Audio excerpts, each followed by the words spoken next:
গুলি কর এমন কথা বলে দিনে দুপুরে চট্টগ্রামের ব্যস্ততম এলাকায় কাস্টমস কর্মকর্তার উপর হামলা চালিয়েছে দুর্বৃত্তরা। এবং এই সময় গাড়ি ভাঙচুর হলেও কোনো মতে প্রাণের রক্ষা পান তিনি। তবে হামলার কারণ এখনো স্পষ্ট নয়। বৃহস্পতিবার সকাল 10:28 চট্টগ্রাম নগরীর আগ্রাবাদ সিডিএ আবাসিক এলাকা অতিক্রম করছিল দুটি প্রাইভেট কার। এর মধ্যে হঠাৎই সামনের গাড়িটিতে হামলে পড়ে 3 তরুণ। গাড়িটিতে ছিলেন কাস্টমসের এআইআর শাখার রাজস্ব কর্মকর্তা আসাদুজ্জামান ও আরেফিন। দুর্বৃত্তরা ধারালো অস্ত্র দিয়ে গাড়ি ভাঙচুরের এক পর্যায়ে গুলি করার চেষ্টা করলে দ্রুত সরে পড়েন 2 কর্মকর্তা।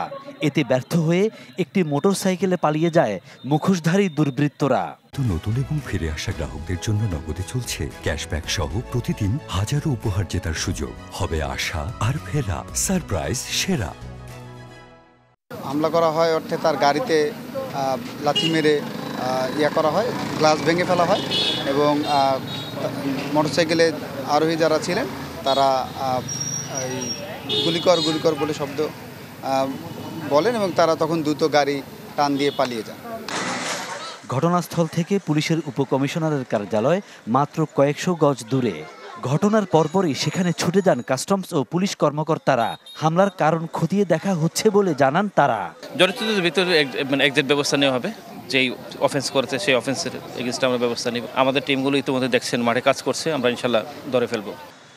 এই ঘটনায় ডবলমুরিং থানায় মামলা হয়েছে। আমদানি রপ্তানিতে জালিয়াতি রোধে ভূমিকার কারণে কেউ সংক্ষুব্ধ হয়ে এ হামলা চালাতে পারে বলে ধারণা কাস্টমস কর্মকর্তাদের। ফখরুল ইসলাম, চ্যানেল 24, চট্টগ্রাম।